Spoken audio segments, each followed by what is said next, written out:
And we are live. Welcome to episode 50-something of the RetroSlot podcast, featuring Axelay by Konami. Classic Super Konami. Nintendo game. I'm sorry, Yeah. what'd you tell me? Did Konami? you say that? Konami? What'd you say? What did I Konami? say? Konami? No. I'm just saying, like, we're talking about Konami today, right? Konami. What? Yeah. I got a last second addition to our discussion list is WTF, Konami. More on that in a moment. Yeah, seriously, we'll be talking about Konami a lot tonight because the game of the week is Axelay, I think a pretty well regarded shmup for the Super Nintendo, a console that has some highs for shmups, but not like a deep library of shmups, right? Yeah, I mean, I learned quite a bit when researching Axelay. Some of the people back then, a lot of the developers didn't want to put stuff on SNES because they thought it was inferior to Genesis or kind of some of the faster consoles. So this broke the mold a little bit, and it'll be interesting to talk about. It will be interesting to talk about. We also got a bunch of retro gaming news. I think some of it is extraordinarily interesting. Oh, I forgot to put one on the list. I'll try and remember. It's kind of related to Axelay. Maybe I'll just bring it up during the Axelay discussion. Okay. Some really good gaming news though this week. So stay tuned for that. Jay, do you have any pickups this week? I have quite a few. Yeah. All right. So we got some pickups this week. Yeah, this will be one of the bigger pickups that I've had and will have probably for the entire year, to be honest. And then we got a special guest coming on for the next episode, which will be fun. Do you want to announce that now or at the end of the episode? We'll talk about or do that. You not talk about it. Do you want to just we'll talk about it? We'll just ignore it. No, we'll talk about it at the end when we announce the next game, I think. Like a cavity. Just ignore it. It'll go away. You're relating to me quite hard at the moment. There was about a decade where I didn't have any health insurance, so I can relate to that. How are you doing, Briar? How's life treating you, man? I'm doing pretty good. I think I've hit. So I don't know if I've told you this. I probably have in passing. Is that I have kind of set myself upon a more healthy route. Right. I got a personal trainer. I'm trying to lose weight. I'm trying to get more healthy. As I get older, I find that I'd like to live longer than previously expected. Let's say. Yeah. But my trainer went hard on yesterday, today being Tuesday, and today was not a good day to be walking so much. Sure. Mostly a good day to stay very still. Do you have like a bath or anything like that you can sit in? I have a bath, but my kids use it. It's not a good situation in there. Oh, it's usually very... There's things growing in there. No. Is it like a jetted tub or no? It's just like a standard ass tub. The house. So we own two houses. When we got married, we each owned a house, and I rent my house out. The house that I previously lived in, it's a rental, and it has one of those big ass porcelain tubs, like the old school ones with the claw feet. You know those things? Yeah. Man, that tub was so comfy to sit in because it had this. It was tall, your arms were sitting up on the edges, and your back was your shoulders were hitting the back of the tub. It wasn't just your lower back. It was your whole body was just in this tub. Man, I miss that tub. That was a good tub. We're gonna come in for maintenance. We're gonna come in for maintenance. If you don't have a tub at the end of this, I'm sorry. How are you, man? What have you been up to? I am okay. We were supposed to have a night away, my wife and I, on Saturday, and my daughter had a fever of 102, and my son may or may not have gotten lightly pushed off the back of the couch and busted his lip open the same morning. So they had to go in, and she was mostly fine, other than she's sick. But Theo had his lip glued. It had they said, it sounds like a scary word, a hematoma on the inner lip. It was really dark red there. They said it almost split through his lip. It almost went through. So will it be who knows? But so we were gonna like stay. There's this place, um, McMinimans out here on the West Coast. They like to buy old like condemned buildings and fix them up and stuff. And so there was this school that they turned into a hotel that has a bunch of restaurants and like pool bars and stuff like that in it. And we were gonna stay there overnight because my wife had a work dinner function there. And we're That's just kind of gonna neat. stay there for the night. And we were just like, no, we're just gonna go home and take care of the kids. So we basically did that all weekend, taking care of the kids, sleeping with them and stuff. But we're okay. It's just been, you know, months of planning, kind of unfortunate. I'm It's sorry to how hear it that. goes. That sucks. And it's just how it goes. Kids, just Yeah, say no. fine. But otherwise, we're good. That's good. Excited for Lightfall. All right, so we got a few discussion topics. I think we should just jump right into them because we got 3. That's a new record. I think 3 is the new record. Yeah, probably got to be some kind of a record. I think we've done 3 before, but Oh, well, fine. Just burst my bubble. Speaking of bursting my bubble, my big bubble of glass that used to be in my office is no longer in here. I finally took out my CRT TV. I just found that I haven't been using it anymore with how good modern retro games look on or how good retro games look on a modern TV has just gotten better and better and better. And to be honest with you, with the new like CRT filters that are both on my Mister and on the RetroTink 5X, like I'd be sitting here with because literally I have an OLED here that I'm looking at now. It's like a 48-inch OLED, and then a tube television was like a foot away from it, like to the left, and I'd be like comparing the difference between the two. I'm like, you know what? There's a difference, but it's yeah, so small at this point. I don't think I could justify having this thing in my office anymore. It's just they're so big, right? They're huge. These TVs. I've never heard that in my life. They Yeah. take up so much room, and it's not just like the width and the height, but the depth. They have to be so far away from a wall, right? hmm Because they're just deep TVs. So I gotta say, I feel great. Like I feel so free. I did not get rid of it. It's I was still gonna say, here what'd you in do the with it? house. Yeah, I was gonna ask. Definitely keeping it. Like if I ever decide to, one of my long-term goals for this house is to. I don't have a finished basement. It's an unfinished basement, and I would Mm, like to set up sort of a like theater room down there. And I think it'd be kind sure, of neat to have like a little retro station down there. absolutely. Maybe I don't know. Like, but I'd rather keep the option open because it's a really nice Sony. I want to say it's Trinitron KV. Yeah, it's a Trinitron and it has component inputs, which is really nice. So you get like really sharp looking details. But for like a Wii or something too. oh yeah, we would work. But it's a really nice CRT. But I just found that you know what when I sit down to play like retro games at this point, I'm either A using my analog pocket and playing them like handheld, which is awesome, or I'm just playing them on the OLED. And like, yeah, there's a difference. It doesn't look. It's like 99% of the way there. You know what I mean? Like as far as like how good it looks comparatively to a CRT. Yeah, I mean, I hear you. I have this dream too of owning a bigger house with the kids have their own room, and then I have enough space to do like an office slash game room where I have like the collection and same like kind of a maybe like a theater screen or a big TV, and then like a little retro station to Yeah, play stuff would be pretty dope.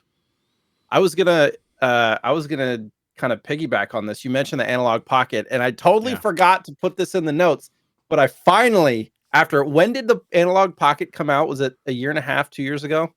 yeah. I mean, I think it was like late December, early January of 2022, like Like the January original release? 2022. Yeah, Oh, no, it wasn't 2022. It was at least 2021. I think it was like December 2021, January Okay. 2022, depending on how So far you as go. long as I've had, because I was part of the first release, right? As Yeah. long as I've had my analog pocket, I've been pining for a skin for it that like was kind of like a phone skin. Oh, did somebody make one? We've been talking about this. Because everybody that makes a case, it's like you got to put the thing in, and if you want to play it, you got to take it out, and it's like naked. And people have Just been don't enjoy playing nudity around with over there in Seattle, huh? People have been playing around with 3D printed cases, but they're like that plasticky Yeah. stuff, and it can like ruin the edges and stuff. And I'm like, no. Somebody made a 3D printed, what do they call it? A TPU case, Okay. What's which is TPU? it's essentially the rubbery kind of like pliable, Okay. easily malleable phone case. It's basically what they make phone cases out of. Somebody made it. It's on Etsy. I ordered it like a week ago. It has not gotten here yet. Oh, I can't wait to hear what you thought. It's one guy, and he's like, the demand is way above what I thought because he priced them reasonable. It's like $18 plus $3 for like a little Game Boy slot, so it's $20 plus shipping, so it's like That seems 26 reasonable. ish. Oh, it's like a little Yeah, blank cartridge.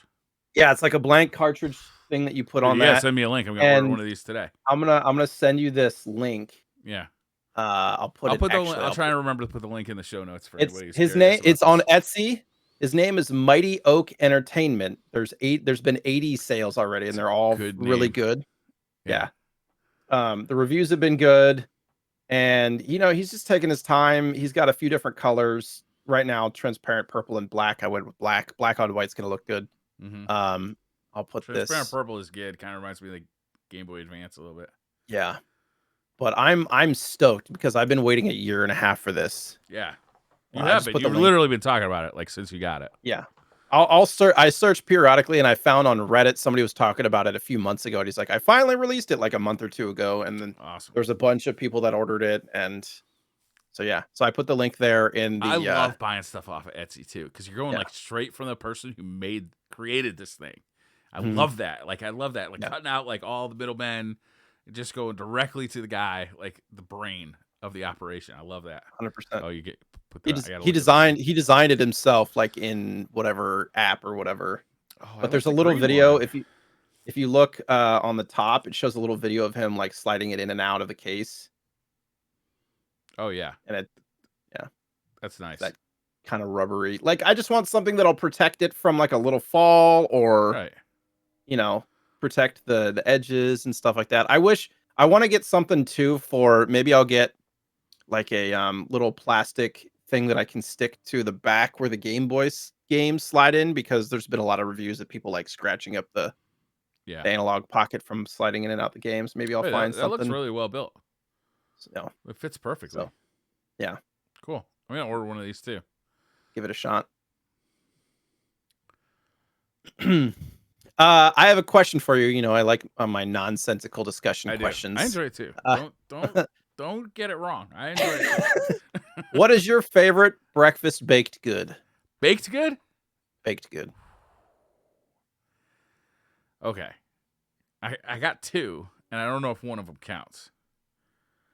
Are you talking like stuff that I like? Like, do I have to travel to France to get like the absolute best one I've ever had? Or are you talking like stuff that I can source locally, like conveniently? I mean, most of that stuff you can get locally, just it might not be as good. Yeah. Yeah. They do Okay. have some good stuff in France, like the chocolate croissants. Oh, Yeah. Yeah. they're The French are not afraid of butter, and I appreciate that. good. Yeah. They have not Somebody heard of heart attacks. I watched this TikTok, and it was somebody getting a cup of coffee in New York, and it was like $7, and then somebody over in Paris or Europe or something. It was Rome. And he goes to a local, he called it a bar, and it was like he got a cappuccino, he got like 3 or 2 baked goods and something else. And he's like, yeah, it was just under $7. Like, motherfucker.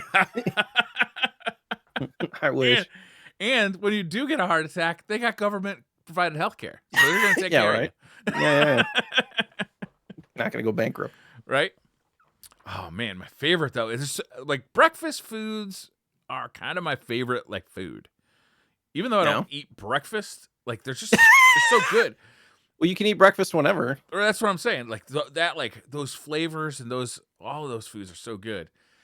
I think my absolute favorite though is like a fresh, like cinnamon roll. Like where it's been like the dough is still hot and it's like it's all rolled up and the cinnamon is like in between the crevices and then it's got like that sugary like goo like dumped on top of Crevices. it. Yeah, I like that. That's real good.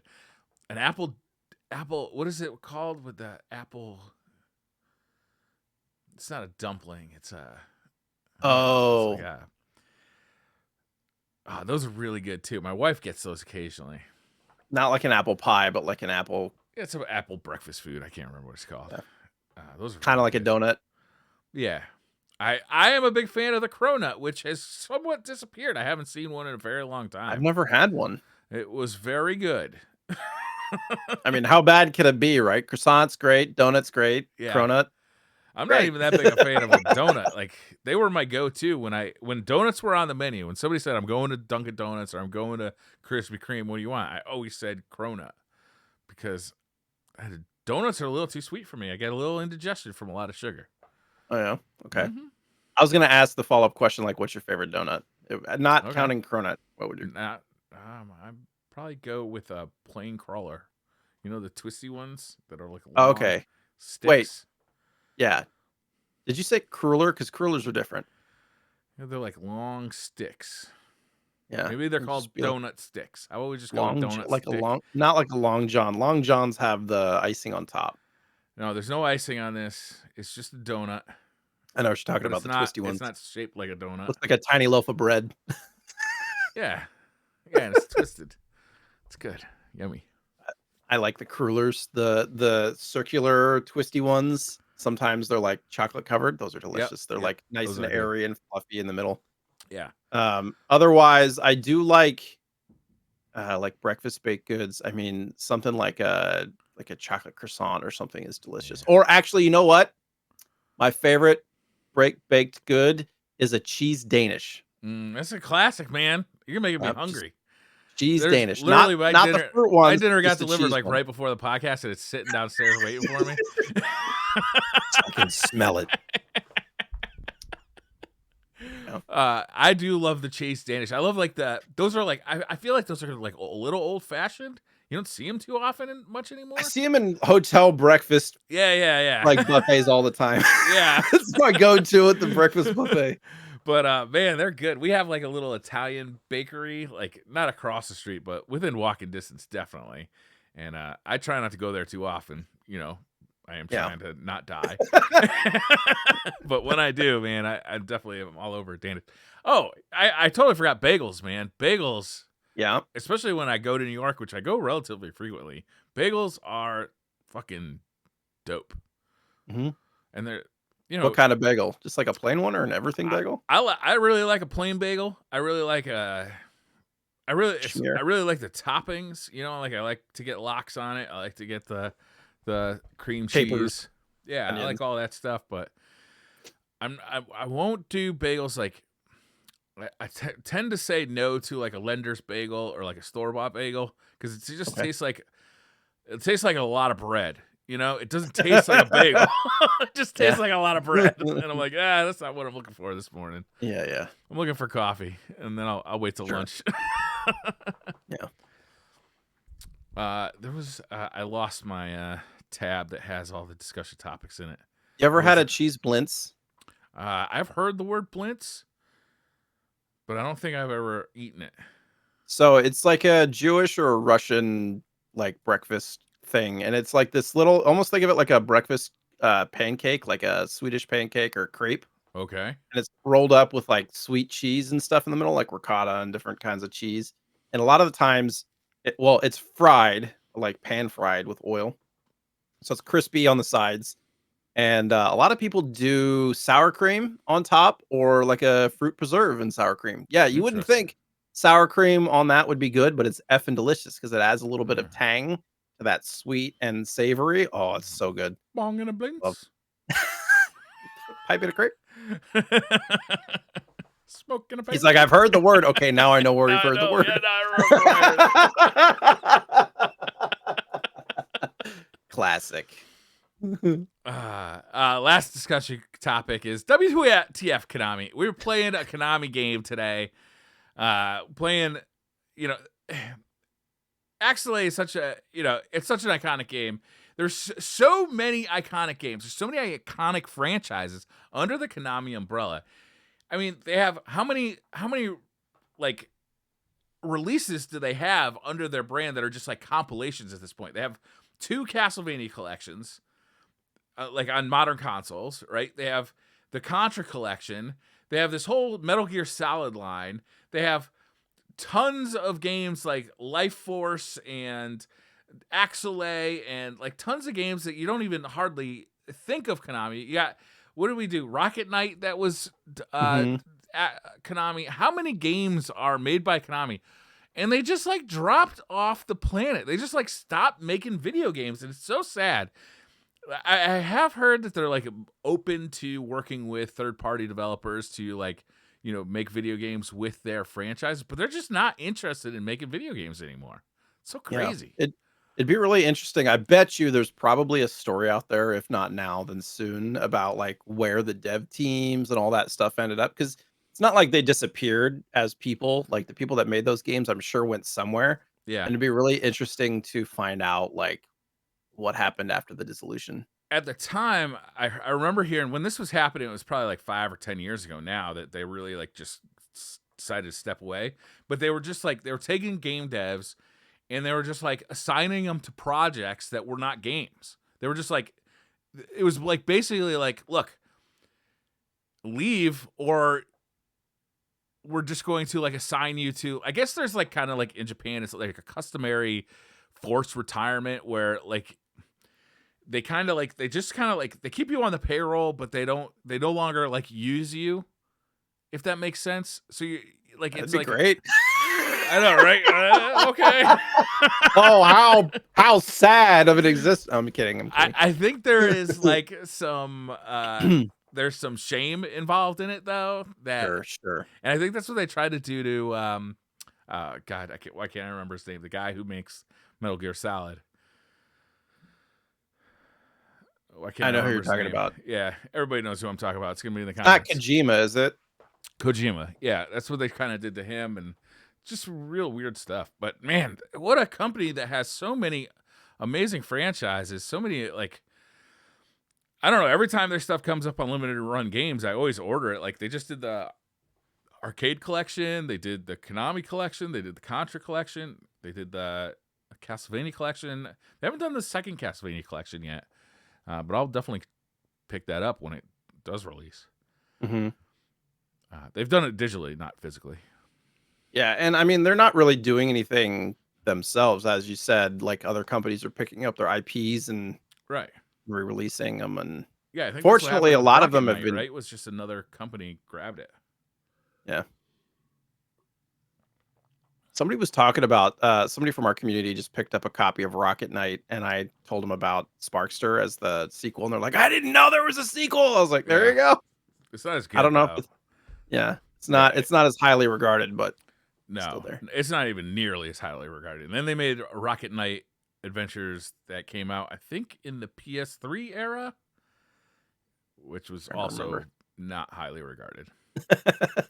I don't think the Sparkster games are bad. I just don't think they're like as amazing as Rocket Knight Adventures was. Sure, sure. And I think the That was- Rocket Knight that came out in the PS3 was bad. Okay, that was a fun game to play. I remember playing that for the show. Yeah, that was a good one. That was pretty early on, I think, in the show's It life. was, yeah. Year one. Year one. It's a collector's edition now. All right, so we got some news. Yeah. Quite a few stories actually. As usual, I just try to pick out stuff that I find particularly interesting. We had mentioned before that there's going to be a Tetris series on Apple, and it's going to cover more than just like what you would think. They're going to cover the story of how it was made and how it was pulled in as a licensed game and all that stuff. So there's a trailer now, and it's like a 3-minute trailer about the show. And what's this Taron Egerton as Oh, he was in with the Hank spies. Rogers. Yeah, no, he's great.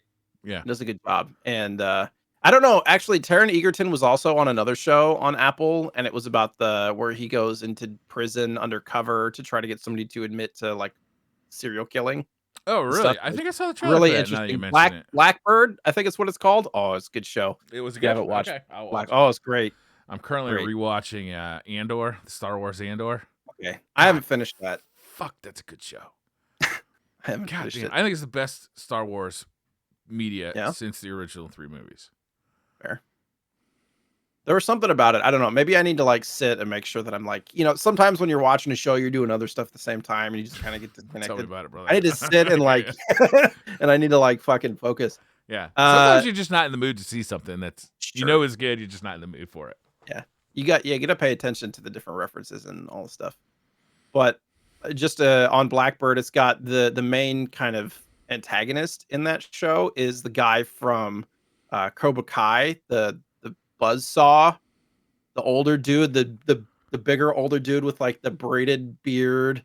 Did you see?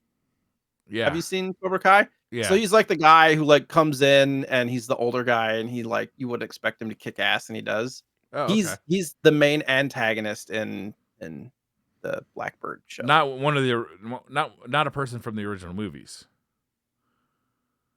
No, no, no, no, no. Okay. Younger guy. Yeah. Okay.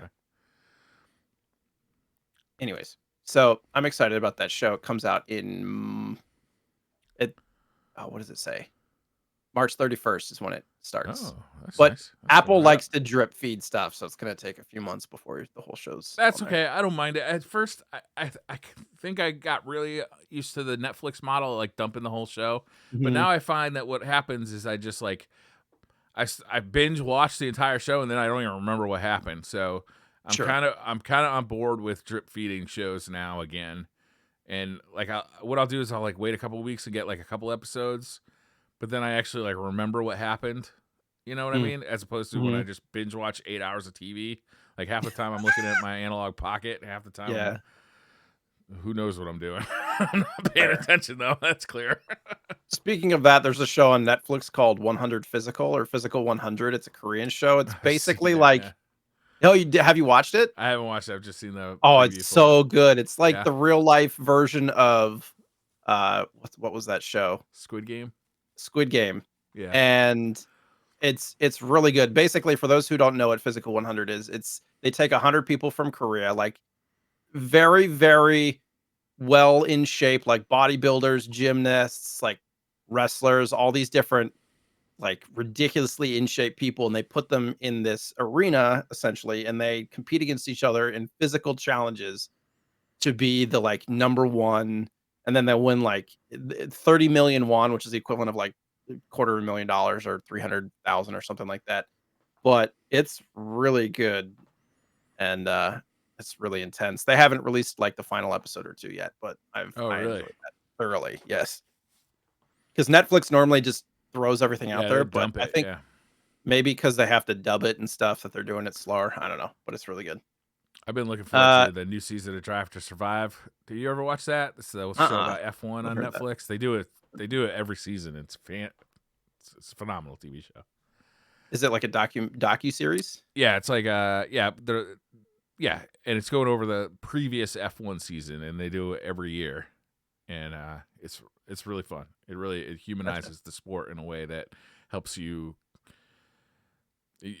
connect stories to races, which makes the whole sport more fun to watch.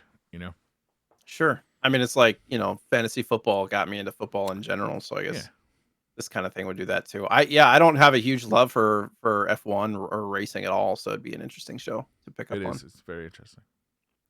Next story I thought was pretty cool. Retro Enthusiast makes an Atari Lynx Mini, and it's basically, like an IPS screen on a smaller version of a Lynx, but it's basically like, he's got like a little hard drive in there or an SD card. I think it's just a hard drive, and you have to load the games on there. And I don't know if this is gonna be like available. No, this is a It modder. doesn't Did it? say. What's that? This is a modder. Did it? Yeah, his name's Retro Relics. Um, and it's basically like a mini computer in there. And it says the project's 99% done. It's gonna be like a rechargeable battery, all that stuff. But it seems like something that would be like released, but I don't really know for sure. Like it looks really well made and it's not like a hack job or anything. It looks very like original looking just with modernized kind of components. Yeah, it looks great. It'll be interesting to see if we see anything from this. I don't know. I thought it was cool. Yeah. There's probably a lot of people who have never heard of the game Cybernator for the SNES, which is like a mech kind of game. Yeah. It's coming to the Switch on March 30th. It's gonna be I physical. no, digital. I'm pretty sure it's just coming to Nintendo Switch Online. I think it's just the SNES library. In Japan, it was called Assault Suits Valken Declassified, Yeah, and it'll M2 is be behind this too, so it should be a good yeah, yeah, port. yeah, and it's got some extra added features and stuff coming on too. So we'll have to keep our eye on that. It's a fairly well regarded mech kind of It's a real good event, game. like platformer It's game. a I've cool. never played it, It's a cool game. um, but this is pretty cool. That they're just like adding stuff to the SNES library is cool.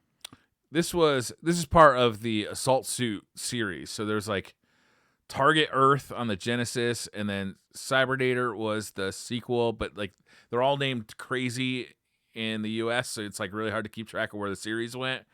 Mm. But Target Earth I played when I was a kid, and then I've been kind of keeping my eye out for a copy locally. And I played Cybernator, I don't know, a couple years ago, and it was real good. Better than Target Earth, definitely. This game is cool.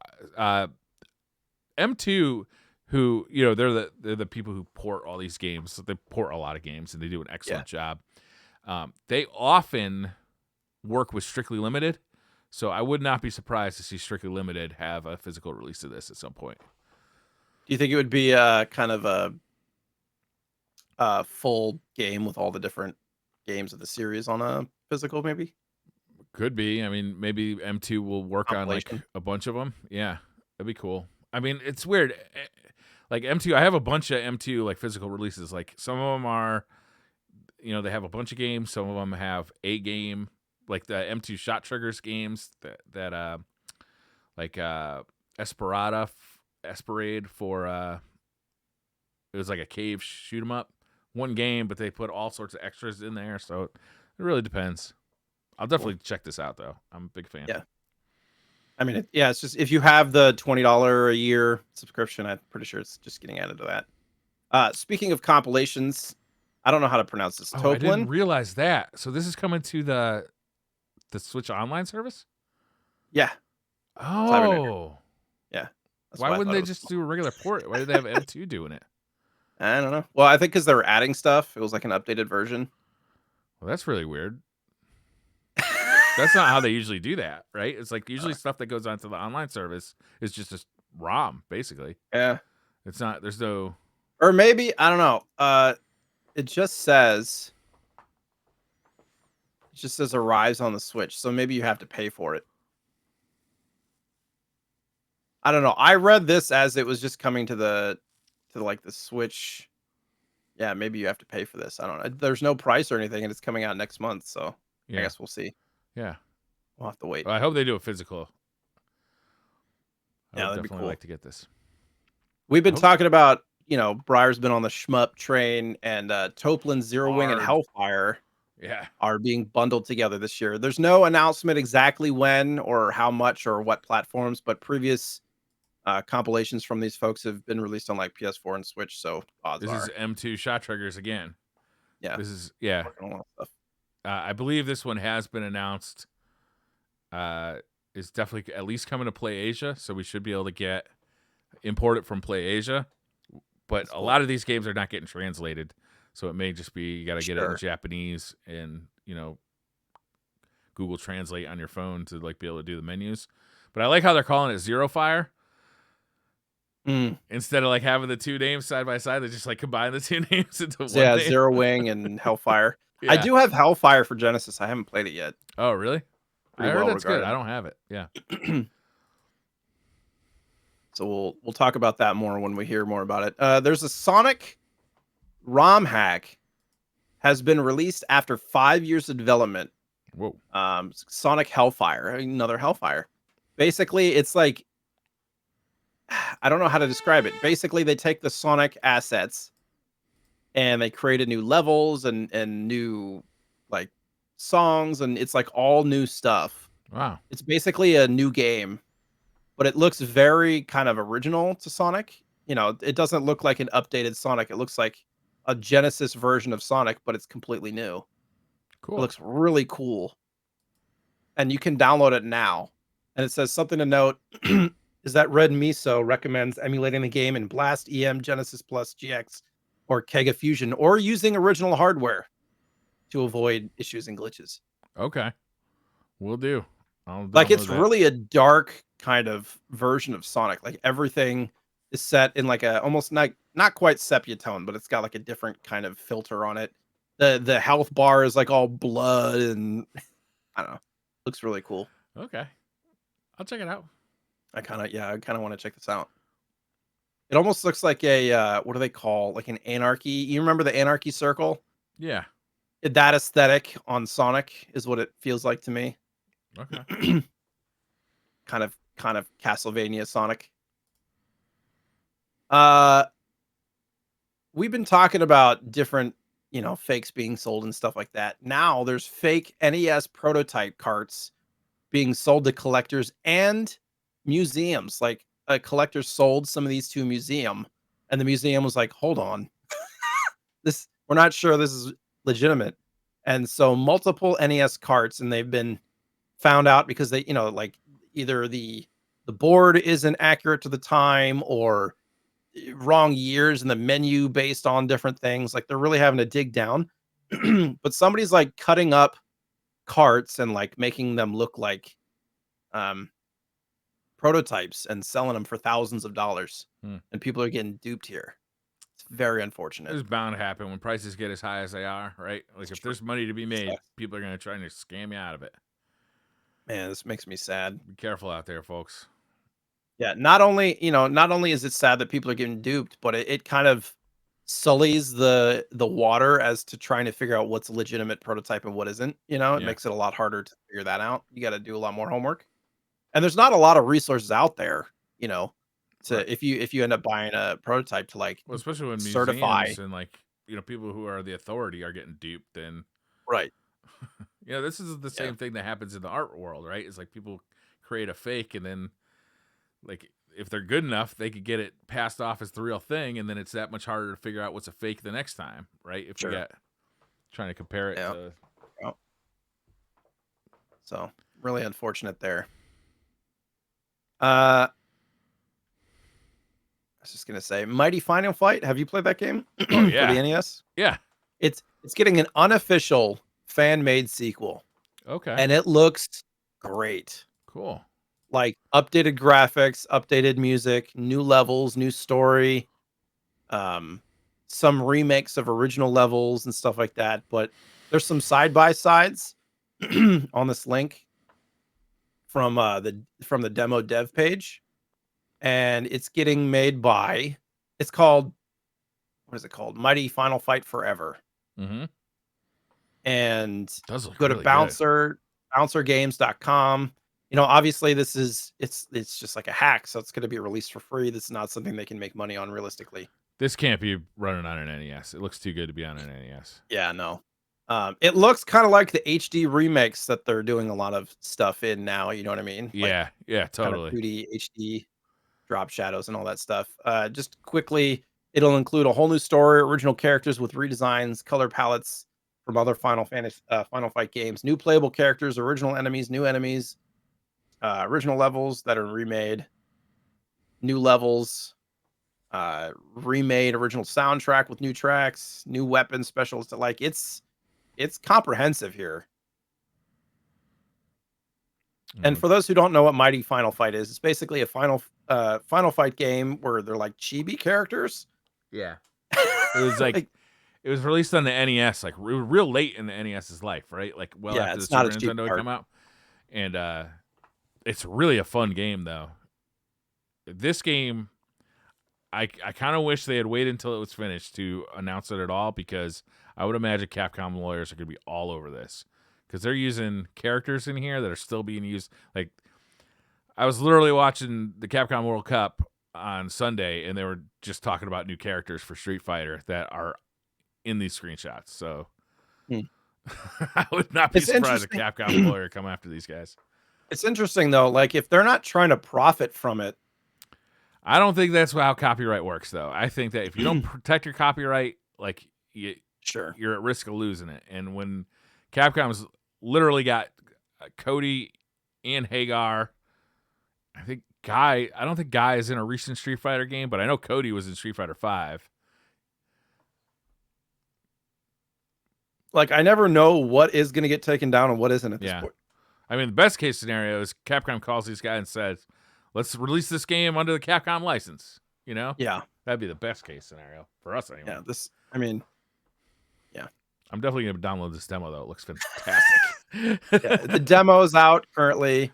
It's a free demo. I mean, I can't imagine they're going to charge for the game, but Yeah, they can't. Whenever I see anything like this, I'm always like, get it as fast as you can because it's probably gonna be gone soon.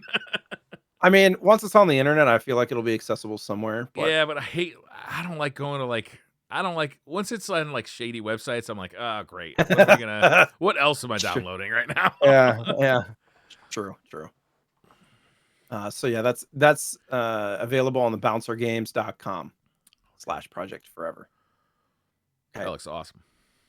This is kind of a small story. You know, we've been talking about limited run and all that stuff. Maniac Mansion for the NES is getting a re-release on limited run, and it looks like a big release. Like there's big release as in like there's a lot of stuff like a collector's edition and all that stuff.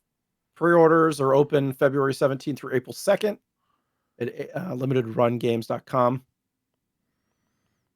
Oh, they're doing an NES cartridge too. Yeah. That's neat. Oh my god, look at the little mini game cartridge keychain. I might have to get that. I wonder, I mean, the cart looks like an original cart. It's not colored. Yeah, it's gray. Yeah. Normally they're colored. Yeah. Looks cool. I mean, it has where the Nintendo seal of approval would be. It has the limited run seal of approval. So it's not, they're not trying to pass it off as an original. It's definitely like different. But it's cool, less, it's more conspicuous than previous like re-releases. Yeah. I've never played this game. Have you played this game? I haven't. I own it. There's a PC. It looks like they're releasing the PC version and the NES version. Yeah. So interesting. I honestly, I'm in love with they show the premium edition and it has this little mini game cart keychain that I fucking adore. Yeah. And I'm the idiot who gets like the limited editions and opens them. I'm that idiot. Just enjoy it, you know. That's what I'm trying. That's what I'm here for. Oh, if you get the PC version, it comes with a USB stick shaped like it looks like a mummy. I love it. That's great. Very cool. So rarely does anything with special edition actually have anything in it that you want. Yeah, it's like, can I just buy that little thing for like $10, $15? Yeah, right. Back in my day, you used to get a PC game in a big ass box and it come with all sorts of cool shit in it. All of them did. You get like cloth maps of the game world. 70 discs. Yeah, when I bought X-Wing vs. TIE Fighter, it had a book in it, like a novel. You could read about the backstory of your character. It's amazing. Oh, they got a little so you got the next patch. The next things. Sure. Let's see. Oh, this was a really cool thing. So a former Capcom artist in an interview confirmed that the Charles Bronson film called Street Fighter inspired Street Fighter 2. And then there's like a bunch of comparisons in that article of like backgrounds and characters and stuff like that. Like it clearly really did inform like the style of Street Fighter 2. Wow, yeah. It makes me really want to watch this movie now. Yeah, I'm seeing the pictures and like the stage with the boat in the background. It's like Ken's stage with the boat, and then Geef's stage with the like the chain link fence in the background, and like people standing on the second story looking down at the fight. It's like dead on nuts. Obviously the same. Dead on nuts. Dead on nuts. So that's pretty cool. It makes me want to watch the Charles Bronson movie. I think it was called Street Fighter in Japan. It was called something else here that I forgot. I think it's in that article. If I can peruse it really quick. Hard Times it was called in the US. But it was called I'm looking up right now to see where you can watch it. Oh, thank you. You can rent it on pretty much any service, really. Okay. If you have the Roku channel, you can watch it with ads, and same with DirecTV with ads. Hard pass. I would rather buy it than watch your ads. Well, I tell you, Charles Bronson looking like a beefcake. Dude, he's cut. Yeah, looking good. It's a long time ago. 48 years ago. This one I just saw right before we came online. I was actually like typing this as me and Jay were in like the pre-call, but the Final Fantasy Pixel Remaster Physical Edition is now available on PlayAsia. So I would jump on this one if you're interested. Hopefully by the time you listen to this podcast, it's not already gone. I'm gonna be ordering this tonight because this one famously went up on the Square Enix store for about an hour at like 2:00 in the morning on, I don't know, January 3rd or something, and then just immediately sold out. It's available for the PlayStation and for the Switch, and it's Final Fantasy 1, 2, 3, 4, 5, and 6. All the Pixel Remaster Edition, so it's like widescreen. It's like, it's just an updated version of the original game, but certainly not like a remake or anything. And I think this thing is super cool, and I definitely want to pick up a copy. I'll probably get the Switch edition. It just seems like a Switch game to me. Yeah, 100%. Yeah, playing this on the go. Yeah, I'm gonna leave this tab open, and I'm gonna order it right after the show's over. Yeah, I got about 3 things I got to do after the show tonight. I got to buy this. I got to buy that. So we talked about last episode how PolyMega had this big announcement that they delayed the big announcement, but they announced it, and it's really interesting. So, they've had all these production issues. So they're like, okay, let's release just an app-only option and have it work with other platforms like Android and tablets and Xbox and PlayStation, all that stuff. And not only that, they're adding another piece of hardware that's not actually a piece of hardware. It's basically just a box where you can use the app, plug in your controllers, and it'll like use the cloud to play retro games. It's using cloud technology. Now they say that, much like the Stadia would tout, like, we're using cutting edge technology to help with latency. Like, yeah, you're going to be better than Google's technology, I'm sure. My only thing is maybe they'll like do a local download because they're retro games for the most part. They probably have to be very small. Yeah. Small, like images of games that you can download onto a station locally and play. That would be the go-to, in my opinion, is have a local copy to play. Because can you imagine playing a twitchy retro game with input latency over the cloud? No, one of the first games I ever tried to play on the cloud was on the PlayStation, whatever it was called, their cloud service. PlayStation Now. It was terrible. Yeah. It was awful. Yeah, it's awful. It was unplayable. It's not fun. Yeah. And so for anybody who has a PolyMega original console pre-ordered, this is not replacing it. This is like for those who didn't want to spend the money on that, because this hardware are they shipping those things yet? Still, yeah, they are shipping. Just slowly, like 50 a month is what they've been saying. So $149 for this physical PolyMega. So it's cheaper, but like it doesn't have any of the PolyMega stuff where you can like plug hardware into it. It's just basically did you say a monthly fee?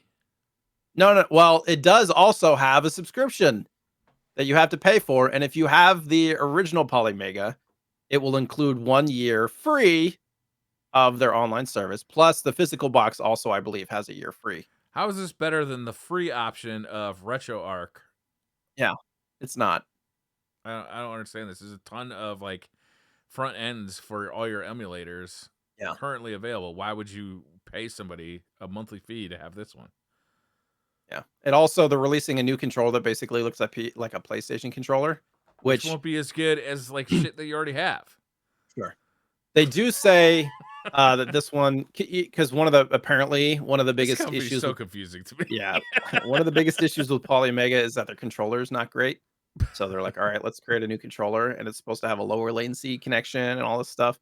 Like, I applaud their attempts. I do. I really do. Like, whoever's in charge is a go-getter. I respect the heck out of them. They tried to make a deal with Walmart and all this stuff. Like, they're thinking big. They're like one of those people who's just like, let's fucking get it done. I respect the heck out of that, but I don't know. Like, who is going to go out and be excited to buy this at this point with all the problems they've been having? I think most people are going to be in a wait and see scenario, and it's just going to, like, who are the backers of this? Like, who's the investors of this? I use a program on my PC for emulation called Launchbox, and it is amazing. It allows you to pull in any emulator, so you can like emulate Wii games, you can NES games, Genesis games, Jaguar games. That new Jaguar emulator that was just recently introduced, like it pulls in that, and then you pull in all your ROMs, and it organizes all your ROMs. You can organize them by year, you can organize them by title, you can organize them by I only want games that have RoboCop in the title. You know, you can organize them in any way. You can it cross search like arcade, console, everything. It could do all box art. You could show all the box art. It could show only the arcade arcade cabinets. You can only show posters. You can show anything. You can organize all this stuff any way you want. It also has a big picture mode. So if you just want to dedicate a PC to just be an emulation box, and it's always going to show this, and it'll have this beautiful display that you can customize it 100 ways from Sunday, and it's all free. All free. Why would you pay anybody to offer for PolyMega's version? Why? Give me one good fucking reason. Not you, Jay. I'm not like accusing you. But it's like, I don't understand this decision at all. This seems like a desperate attempt.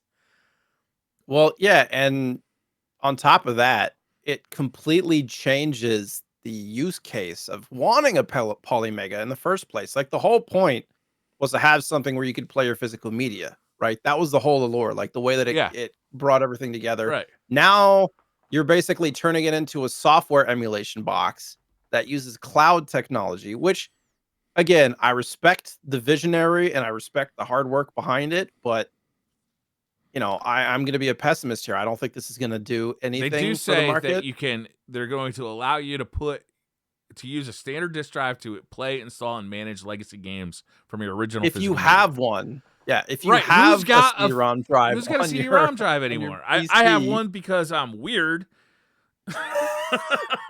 Neither of my PCs have a CD-ROM drive anymore. Right. I mean, they're not expensive. You can go to, I don't even know if Best Buy has them anymore, but they're not expensive. But still, it's so weird. And again, it's easily accomplished with free software. Burning your disks. They're going to charge a monthly fee for this. That's silly. That's crazy. The only way it really would be worth it is if it's like next level UI. Like if you know what I mean? UI like, on Launchbox is fucking good. Like real good. It'd be it's hard for me to imagine that. What is their monetary stuff? Like how are they making money? How's Launchbox? Donations. Okay. Gotcha. Community driven. Yeah. Yeah, that is insane. The PolyMega XL subscription. Do they say how much it's going to be per month? They don't. That's I mean, insane. I can't imagine it's going to be more than $5 or $10 a month. Yeah. They did announce new hardware too, though. Right. That was that box. Yeah, the PolyMega Remix, which is, I think, only going to cost $150. And it's going to have a CD drive in it. And it's going to be able to play, what, PlayStation and Saturn games? Are you sure? It doesn't have any of the original PolyMega hardware on it. It's not a... Oh, so can it not play CDs? No, I don't think so. They don't have a disk drive and want to play and install cartridge games. Cut down version of the base system called the PolyMega. It has a disk drive and looks like it works just like a standard PolyMega. So you can use PolyMega element modules to access libraries of cartridge-based games. You have to hook up the modules that you bought separately. Yeah. There's no it connects to your computer. Power. Okay, that's what it is. So this is a module that connects to your PC and uses the processing power of your PC to do all this stuff. Yeah. Okay, and now, so at $150, I was thinking, okay, that's not bad. But if you got to hook it up to your PC, again, why wouldn't you just go to Best Buy and pick up a $40 disk drive? Yeah. Why would you need this thing for $150? Yeah. Other than they're really trying hard to. Yeah, they're trying to sell the UI of this and the whole kind of package. If you're invested in PolyMega at this point, you're not going to touch this because it's kind of moot. But maybe for the people, because this is probably what this is the whoever's in charge is like, well, people have been complaining about how expensive the PolyMega is. Let's give them a more reasonable solution. How can we do that? Like, this is their solution for that. But it's not considering the market. Like, who's No, gonna yeah. who's I gonna mean, the buy it? original 'Cause PolyMega seemed like a good idea when it was like, I think they originally announced it at like $250 to $300, but now it goes for like $600, and they're only making 50 a month. This yeah, company is not long for this world. I'm sorry. it's This is unfortunate. insane. Like, this has been more long-winded, and I think probably because they have good, investors or something, like, that have been understanding of the scenario and Dude, stuff, the but retro world is so fucking hot right now, too. It's yeah. so hot, and they have just fumbled the ball every step of the way. Not all of it was their fault, to be fair, but yeah, I agree with you. As far as just Somebody we know. I mean, we assume that the Walmart deal falling through was Walmart's decision, but this company can only make 50 of these a month. That is not Walmart Sure, numbers. sure. Like, Walmart might have just been like, these guys are chokers. We don't want to deal with them anymore.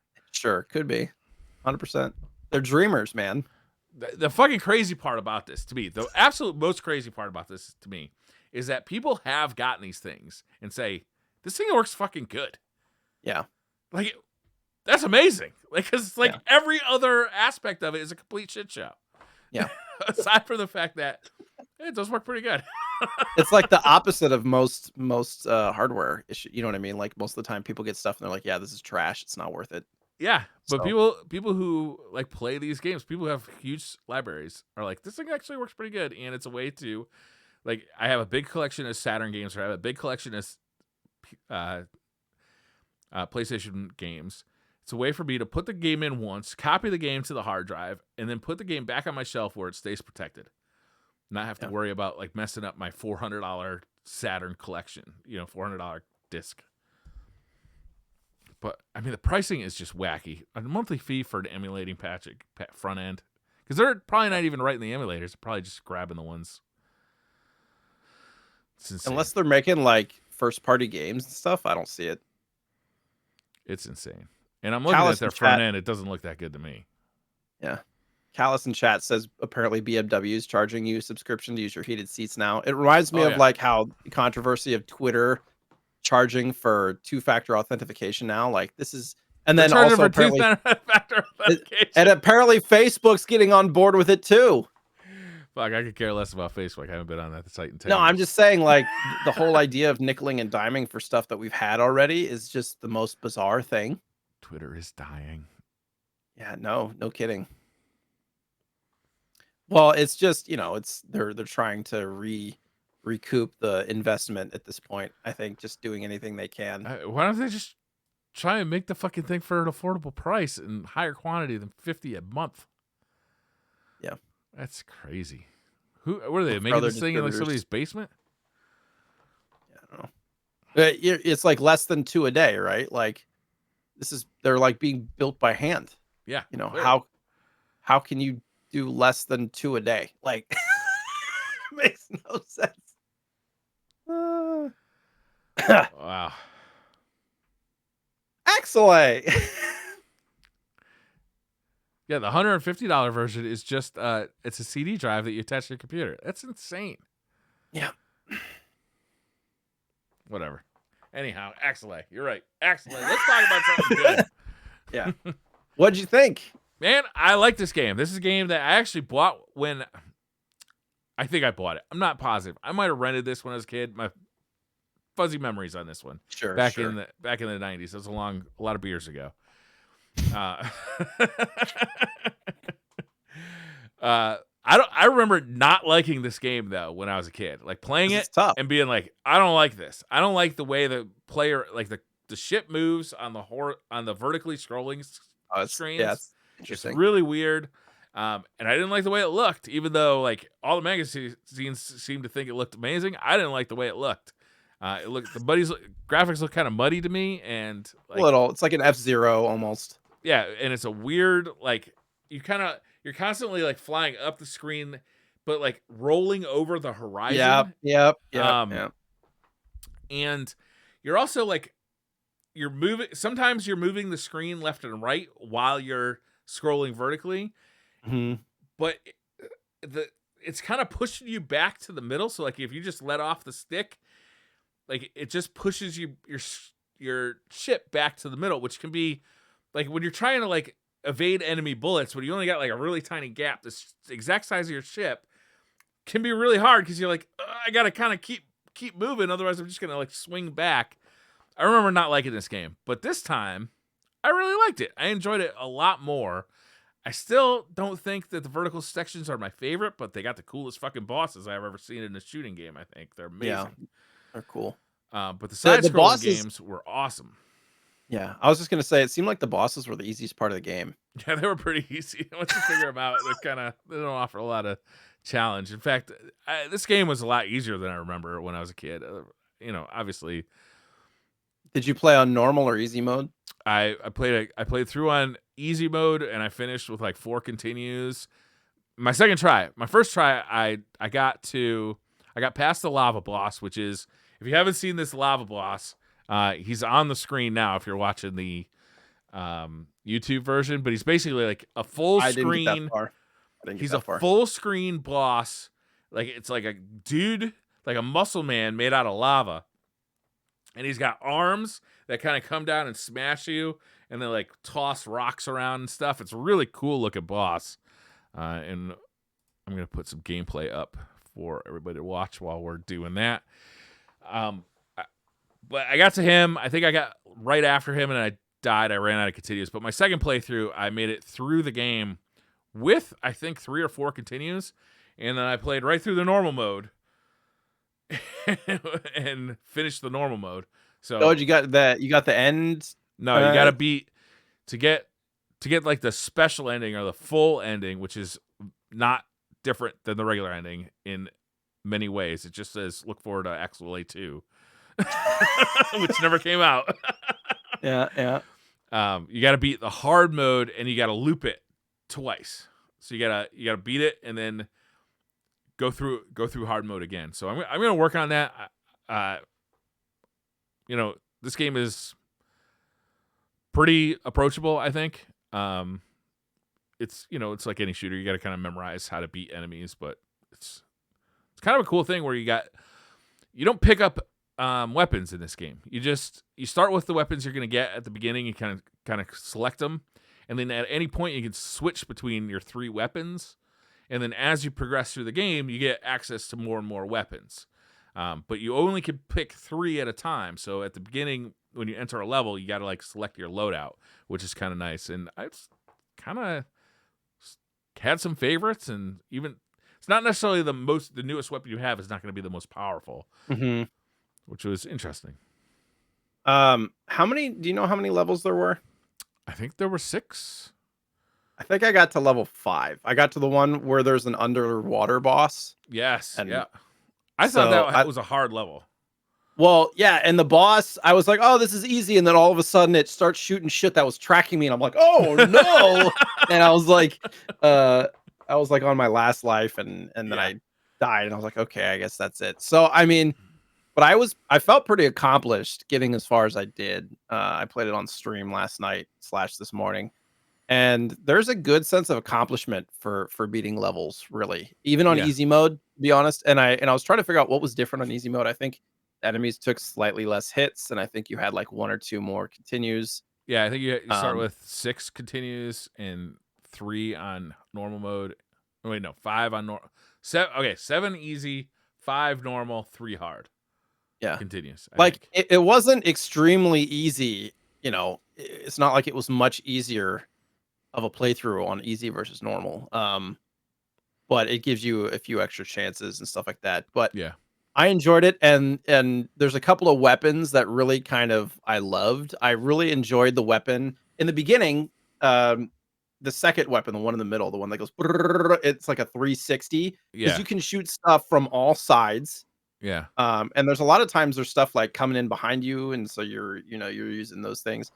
I didn't like the first weapon at all, like the big fire bullet that only shoots straight in front of you. It just really kind of seemed one-dimensional. And then eventually you unlock this tracking laser weapon. Yeah, that weapon. That weapon is good. it literally shoots shit in 90-degree angles and 40 foot. Like it's just you just fire it and you just hold it. And it's like pew, pew, pew, and it's going all over the screen shooting stuff. Yeah, but the it's not only as problem with strong. that weapon is occasionally it would be so busy shooting something like below you or above you that Yeah. something coming right at your face is not getting shot, and you're like, ah! So then you shoot your missiles because you have unlimited missiles too. Right, but your missiles don't go out your ship; they like drop below your ship and Yeah, then they go do. They forward. do. These are the side scrolling levels. In the vertical scrolling levels, they go straight out your ship. But Sure. Um, and then like yeah, and then there was the bombs where you could just drop and it's like almost like a Gunstar type scenario. It's like yeah, that's a it's cool just like weapon. yeah, Yeah, laying out. It's cool yeah, that you have unlimited ammo and you can just hold it and stuff. That was good. My hands still hurt at the end of that, and I only played for like an hour and a half, 2 hours. But yeah, what else was I gonna say? One thing that I didn't like, just playing through it, like I enjoyed the experience, but a lot of shooter games, the thing that I enjoy the most is the upgrade stuff, like yep. picking up upgrades, like choosing new weapons, getting excited about that, picking up shields, extra lives, whatever. There's none of that in this game. No, it's None all of it. done in between levels. So, yeah, you're choosing your weapons and then you just have to beat the level. So, a Yeah, little bit of that experience for me was lost in a shoot 'em up. But I still enjoyed it overall. The music is fucking great. yeah, it is It really is good. so good. It's Like, funny. I even was people on listening to a podcast while I was so playing good. it, and I was like, "Hold up, I gotta, I gotta take this headphone It's off because so this is good. music." I'm like tapping my toes to this. Yeah, yeah, yeah. I think that's one of the best parts, in my Yeah. opinion, was the music, I also which you like you don't see this in many old school shooters like this, but when you die, you just keep going. Like your ship just yeah, respawns and you just keep yeah, moving. You don't go back to a checkpoint. You just kind of keep going. And it's got a really interesting mechanic. If you get shot, you lose whatever weapon you're currently using, but your ship doesn't blow up. and you don't lose a life. You don't lose a life, right? If you run into an enemy ship or if you get hit by like a missile, like something big, then you do lose a life. Yeah, But but you like get your it's a little weapons more back. forgiving. Yeah, yeah, you get your weapons back if you use a new ship. You also get extra lives really quickly in this, so it's Yeah, not unusual good to point. see, like look up and you're like, oh, I got like 5 lives. So here we go. Yeah, you can actually for each one of your lives, theoretically, if you're getting hit by little bullets, you can have 3 lives inside of 1 life Yeah, because you lose all your weapons and then it, like, just gives gives you you like a a weapon default. Yeah, still. Yeah, it's like, but it'll be like, yeah, it's it's weak, like, but "Okay, it's I better than dying. understand that I don't have any weapons right now. Calm down." Yeah, Uh, it would have been I don't know. cool if you could like somehow earn those back. S- Yeah, That this is true. that would be neat. Maybe that Yeah, was what Axelay 2 had planned, which never came out, even though it was yeah, like sad. literally referenced in the game. Yeah. Cool We cinematics too, like like Super Nintendo level cinematics. Sets you up for a little story, a little revenge quest. It looks like in your the pilot beginning, like, maybe, the demo, yeah. yeah, it looks like your pilot may have like lost his family or something. He's got like this locket that he looks at, and then he's got a mean look in his face. So it looks a little like Doom guy, actually. If you notice that. What were we talking at the beginning of the stream about Axelay? And I forgot. I was gonna touch on it, like, right in the beginning. Hopefully, I can remember. Uh, this was headed by the folks that worked on Super Castlevania 4, producer Kazumi, uh, Kitao? Nailed it. Kitao? Hmm. It was most of the same people that worked on, like, Gunstar Heroes from Treasure, and it's most of the people that formed Treasure, Oh, so I no thought that was kidding. pretty cool. Yeah. Uh, man. It was originally intended to be a Japanese exclusive, but was given an international release in response to, like, a bunch of letters from consumers and critics. So, the people spoke, and this came out. There wasn't even an Axelay 2 in Japan, was there? No, It just never came out. this didn't happen. But I don't yeah, think it sold well, right? I think I read that in your notes. It said it didn't yeah, sell very well. it didn't sell well, but it was on a lot of people's top 100 lists, like top 100 SNES games, top 100 lists ever at the time, all that stuff. Yeah. And At the time, it was highly reviewed too by like GameSpot, or not GameSpot, by like EGM and like GamePro, all the magazines like yeah, really touted it. That's why I got it. Is I was like, well, everybody says this is good.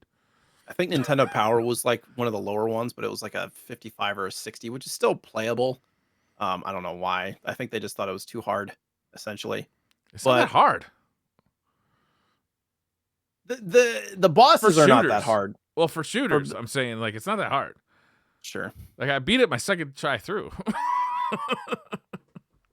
I didn't. It's a fairly short game too, at like an hour and a half for most people. That's pretty Like they long said, for a shooter. Like a lot of shooters are like half an hour. yeah. Okay, I do remember what we were talking about at the beginning. Originally, what I read was a lot of people were down on SNES shooters, or Oh yeah, but because the hardware is theoretically a little slower than like a Genesis, and so yeah. that's why there's a lot of Doesn't good have shmups blast on Genesis processing. too. Right. But this game kind of paved the way for quite a few good SNES shmups to follow. I feel like they proved the critics wrong. Do you know when this game came out in the U.S.? 92. It came out in the U.S. in '92. This was the Correct. year the console released. This came out. Yeah. I'm surprised by that.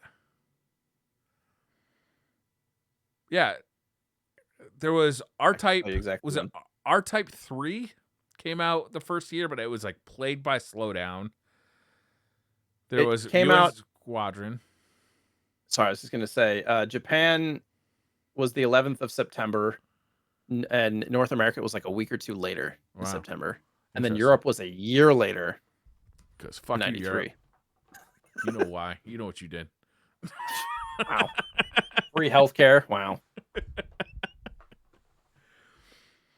Cheap croissants. That's right. Very angry. It Yeah, did come out on the Wii and the Wii U virtual shops too. that's almost more surprising. It being like not a launch game exactly, but in a launch year and still not selling well. That's kind of Yeah. surprising because usually launch window games sell like gangbusters because there's like 8 games to choose Yeah. from, and this It's was highly competing. reviewed. Yeah, this was competing against R-Type 3, which is a fine game, but like plagued by slowdown. Like kind of a rough game to play. And what else? Like there wasn't that many games. I'm surprised. I'm really surprised it came out in 1992. I would have guessed like 94. Yeah. Mhm.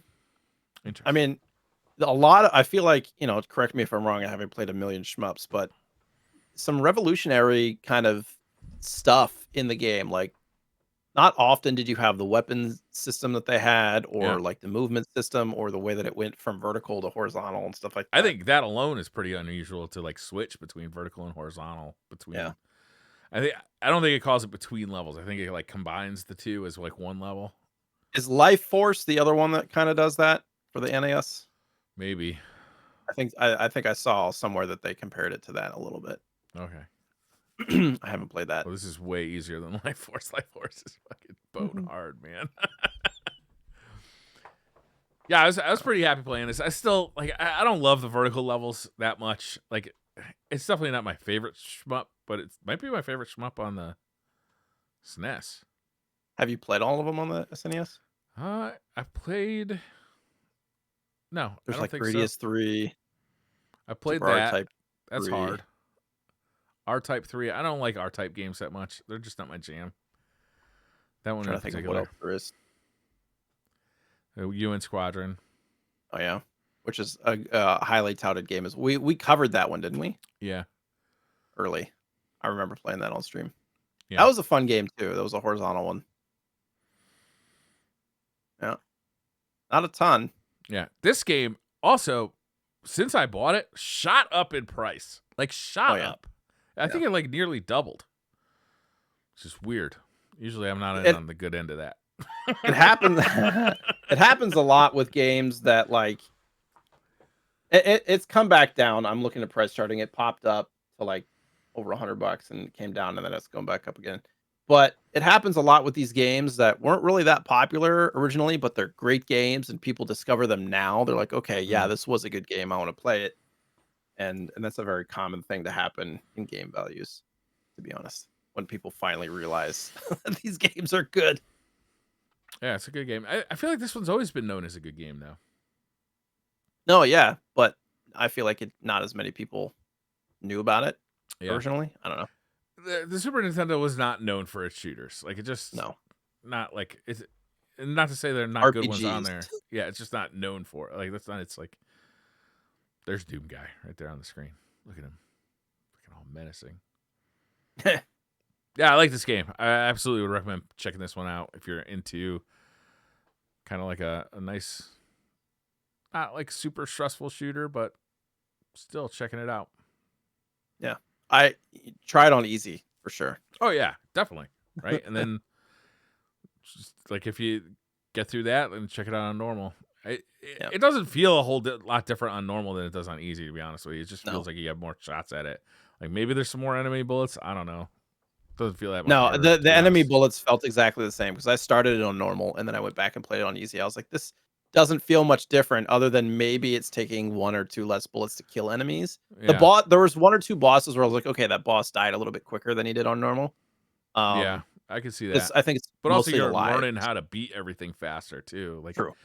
there's like this one boss that looks like Ed 209 kind of. Did you get to Yes. him? Like Yes. it took me I beat him. a while to like figure out like where Uh, am I supposed to be shooting him and when?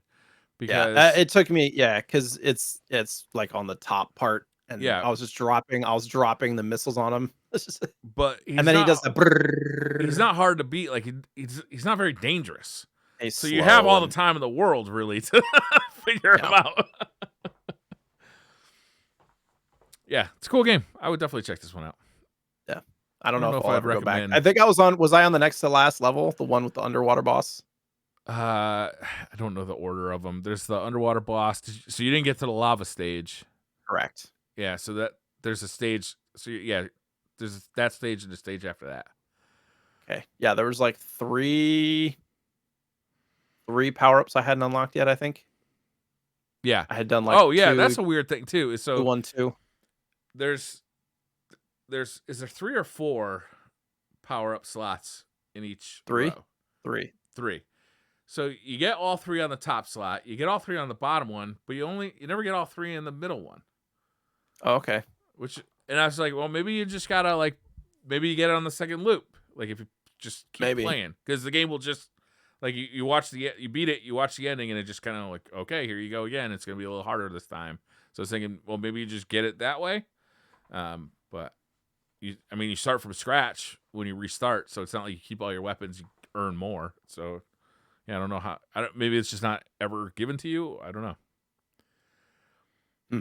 Weird. Yeah. I felt like I had a good like understanding of how everything went and didn't miss out on much. Yeah, the weapons are interesting though. So do we want to do pickups first or Yeah, let's do some announce? pickups. I have quite a bit. Yeah, that's right. If you want to do the announcement, it's fine. We can okay. So next episode, some of y'all might have heard that I sold off my graded Mario and a bunch of sealed stuff. The person that I sold it to, the owner of Side Quest Games in Portland, his name's Josh Hamlin. I asked him if he wanted to be on the podcast. He's like, sure. He's actually got a swap meet show kind of thing happening in March, so I figured it'd be a good opportunity to talk about that. Cool. And I just want to get his impression because he's very invested in the sealed and graded kind of marketplace and all that stuff. So wanted to get his impression on the market and where he sees it going and how it's been and all that kind of stuff.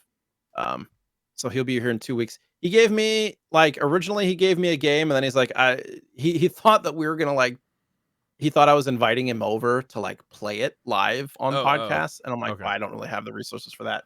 So then he came up with a couple of other ones. So I'm gonna let us talk about and kind of decide which one we want to do. Oh, okay. Got options. Yeah. So a couple of his favorite games are Zelda 1 and 2 for the NES, which I thought was Oh, great because we haven't covered either of them. okay. And the only reason I'm giving us a choice is because they're such different games. They really are. So apparently the first Zelda, the 37th anniversary, he said, is coming up. And then, but Link is also a significantly different type of game. Yeah, it really is.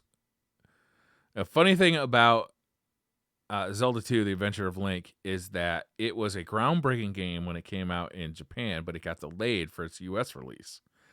So, and a lot of the stuff, it got delayed by so much that a lot of the amazing features that were first in that game kind of got, copied by other games that then came to the United States before Zelda 2 did.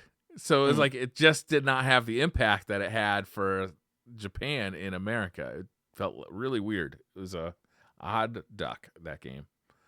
It's funny because I actually liked the second Zelda. I Mhm. feel as a kid, I did because it was more simple. The first Zelda really is complex with the maps and the dungeons and kind of knowing where to go and all that stuff. But I felt like Zelda 2 was a little bit more linear because you're going on the path and then you have the side scrolling kind of stuff, which is a little bit easier to understand as a kid, I felt like. Yeah, I could go either way here. I'll be honest with you. I've played both of these. I've never beat Zelda 2. Are they're not probably the second one's probably a shorter game, right? I don't know, honestly. You don't know? It's very different. You have to grind in Zelda 2 because there's experience points. So you have to like go to a spot and just like grind for experience points. And then if you die, you lose all your levels, so you have to grind, which Oh, they're saying like 11 hours to beat Zelda 2. that's not bad. And How the much to beat first Zelda one's 1? about 9. Wow. That's it? It took me a lot longer than that. When I was fucking 9 years old. Yeah. Main story, yeah, roughly 8 to 9 hours. Leisure was about 16. Okay. I got so stuck in the 7th dungeon because to progress, I still remember this. To progress, you had to put a bomb on a cracked wall, and I just couldn't find it. Like, I suspected that's what I was missing, but I could not find it in the 7th dungeon. And it took me hours to find. Let's play the first Zelda then. Okay. First Zelda it is. I've never played. It's been a long time since I've even jumped into it. And it's the original. We can always cover Link later. Yeah. And the anniversary's coming up. Yeah. Perfect. I'm into that. So, I love that game. That game is real strong memories in my heart. I feel like I really prefer the 2D Zeldas over the 3D versions. The 3D Zeldas, like the newer stuff. It's kind of topical too. Did you get a chance to try that VR Zelda yet? No. Was that Link's Awakening, or was that the original? That was the original Zelda, right? In 3D, it's the Doom thing. I can't remember. That we talked about. Yeah, I remember talking about it, but I can't remember what it was. Maybe we should load it up and have it be part of it. Try it out. And play in VR space. The overworld music in Legend of Zelda is still ingrained in my brain. Like, I still find myself humming it. Is that the right one? Oh yeah. Cool. Zelda. I'm in. Yeah. That's topical too, because Breath of the Wild is coming up. Not Breath of the Wild. Tears of a Kingdom. Whatever. Is that what it's called? Tears of the Kingdom? I have no idea. I'm not excited about it, to be honest. No? Did you not like Breath of the Wild? No. I wasn't a huge fan, no. My wife might actually be interested in the second one. Yeah, she liked it? She basically beat it. She got to like Ganon and then just like didn't finish. Just didn't finish. I don't know.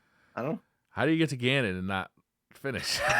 She's just I don't know. She got sidetracked and then it was so long and she just kind of didn't want to pick it back up, I liked Breath of the Wild quite a bit, but I got really burnt out on the dungeons, like the 4 dungeons. Like, I really did not like the design of those, and also the weapon durability. It was a real bummer to me. I think a lot of it is I get lost, and a lot of that is like trying to figure out where to go, and then like you have to like cook shit and like the weapon things, and it's just overcomplicated for me. Yeah, I tend to like more simple experiences. That's fair. Generally. So, but Zelda's definitely a simpler experience. Yeah, the first one, probably like the OG. Yeah, as long as I can play it without too much like help, I'll be fine. I mean, you might want to pull up a guide just to like tell you which direction to go, because like you can literally just start wandering in any direction as soon as you start the game. So you might want to just like, hey, which dungeon should I go in? Which order? It'd probably be helpful. Yeah, I mean, that was one of Nintendo's big things back in the day, was guides and calling in for help and all that stuff. Those games were literally designed to sell you guides, I'm pretty sure. Yeah. And then later, when the 800 number came around, or the 900 number came around, the Nintendo helpline, I'm pretty sure, like, I mean, I'll be your Princess Zelda. Did you have any pickups? No, I got none.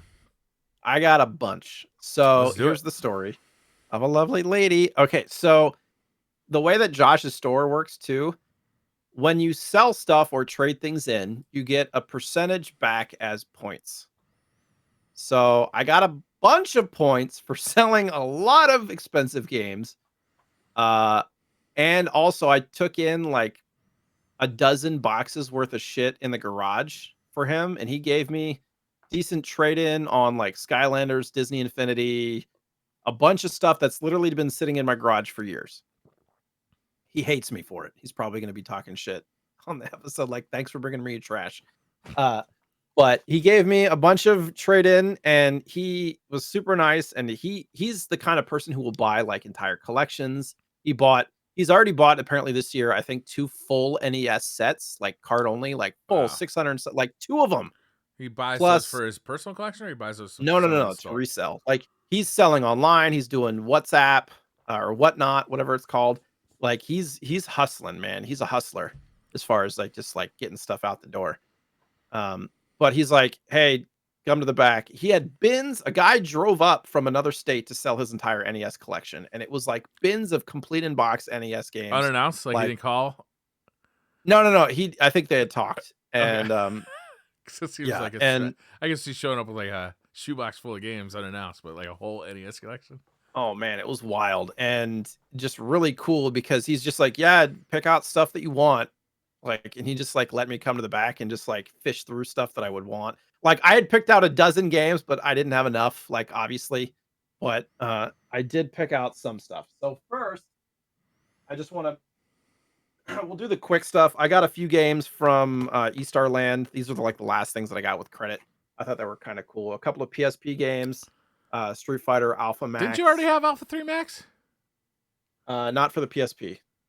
Are you sure? I almost Yeah. swear you've shown that before, because I have 2 games for the PSP, and one of them is Alpha 3 Max. And I'm like, oh, I have that No, no. one. I'm Okay. looking at my shelf right now. I did not have That is a fantastic version of that game. It is the most feature complete version of Street Fighter Alpha 3. and it's like 10, $11. Yeah, because it's Complete. stuck on the PSP, unfortunately. They never made I a did version have of it. I got a Dreamcast Street Fighter 3 something. Maybe that's what you were thinking of. I don't know. Yeah, they never made Alpha 3 Max for any other consoles, only on the PSP. It has the most characters, the most modes. It's an awesome Wild. version of it, and it's just stuck on the PSP. That's cheap. And then Disgaea is a pretty cool RPG. And then this is like a DS synthesizer, Korg DS10. It's like a full synthesizer setup. I thought it was kind of Yeah, that's interesting. neat. Yeah. You Kinda play it with rare, the actually. stylus, right? Yep. All right. It's rare? So, Well, that makes sense to be rare. so I'll do we were talking about DK oldies. I had sent in some stuff and I got some credit. But before that, I got this on eBay for $40, Home Alone for SNES. Complete in box. Because we talked about, Home Yeah, Alone. do we play that one? The NES version. We played the NES one. Yeah. So I got that quickly. I'm gonna try to go through most of this stuff quickly. But DK oldies, I got Adventure Island 2 complete in box and Street Fighter 2 Alpha. Boy, a lot of Street The Fighter SNES. over there. Yeah, this is a tough get too. Is it? And they had these priced right at market, and so I used my credit for those. Alpha 2, is it an expensive game? I didn't think it was that expensive. Complete in box, yes. Oh, okay. All right. The cart is like 40-ish, but complete in box in good shape, you're looking at 300-ish. Yeah. That's a technical marvel that they got that game to fit on a Super Nintendo. Yeah. All right. From side quest, he just has like boxes and manuals. So I got the box and manual for Joe and Mac for SNES because I had the cart. Mm-hmm. So now I have a complete copy of Joe and Mac for SNES. Every time I see this, I'm reminded of the Nickelodeon game show, whatever that was called. I forgot. Double Dare? No, there was a video game show where they would compete playing video games for prizes. And this Sounds was like one of the something games. you're making up. No, I'm not. It was my childhood. Man. Now, on to the heavy hitters. Heavy. Five games equaling all of my trade-in value from side. Nick Arcade. That's it. Thank you, Callus. Yep. So Joe and Mac is often something. They played it on there? Yes, they did. Sorry, I have a dog who's trying to get into my games right now. Oh no. All right. Don't let him do that. So just your mildly racist NES game, Wampum. Oh yes. Complete in box now. I don't even know if it's mild, honestly. It's It's actually a well reviewed kind of platformer game. Actually, it's quite a good game. So these are all fairly expensive gets too. Kickmaster, Taito game. Look at that box art. So is that guy a ninja or a magician? So I watched the video. It looks sick. So imagine Ninja Gaiden / Castlevania, but you don't have any weapons. You just have to use your kicks. Okay. So there's like a few different Boy, types you're saying of a lot kicks. of things I like. Oh man, this looks cool, and it's a well-reviewed game as well. I watched some video on it, and it looks very much like a Ninja Gaiden Castlevania esque style game. We got Gargoyles Quest 2 for the NES, complete in box. This has everything in it. These are all in great shape. This has like the poster and the reg card and everything in here. Super excited to get that one complete in box. And then this one, I didn't even like think I wanted it, but it is a very difficult get. Zen Intergalactic Ninja. Oh, I don't think I've ever heard of that. It's not a good game. It's Konami letting us down. Most reviews that I read on this were it's one of the most incredibly difficult NES games to ever exist. That box is kind of neat, though. No, it's absolutely, yeah. It's like an isometric top-down fighting game, adventure platformer type game. Incredibly difficult, apparently. And then the coup de grace, the big get, the one that I'm most excited about. Yeah. Bonk's Adventure. Oh, wow. That is crazy. Yes. And I had the manual for it, so now I have the cart and the manual. Nice. Yeah. So this is, I get to cross off one of the big. Yeah, that's a big get, right? So these were all using credit / points that I had gotten. That's awesome. So I was super excited to get some cool stuff from that. So shout out to Josh at SideQuest for hooking me up. He'll be on the show next episode. That'll be fun. Now, this Kickmaster game is not doing anything for me. Now I'm watching a YouTube video of it. Oh, it's cool. It looks stiff. You look stiff. Yeah, you know it. I've not played it, so I don't have any lost love for it, but I thought it was cool. I don't know. Sometimes you can't tell really from a video. Sometimes you just get used to it. All right. Is that it? So Zelda next week. Guest next week. Josh, right? 2 weeks, yeah. Josh Hamlin from SideQuest. That's going to be a lot of fun. I'm looking forward to it. We got Lightfall releasing in a week. That'll be fun. Oh, god damn. I forgot about that. That's right. That's coming out. Is that Tuesday? Is it Tuesday or Wednesday? Tuesday. A week from today. Here we go. New Destiny stuff. Spraying my sticky icky all over everything. Yeah, that's right. I get to ride Titans. This will be fun. I've been waiting for this moment all my life. I've been waiting for this moment. Bungie, you knew what I wanted. All right, guys. Thank you all for watching or listening. And we'll see you in 2 weeks with Zelda in tow. Bye.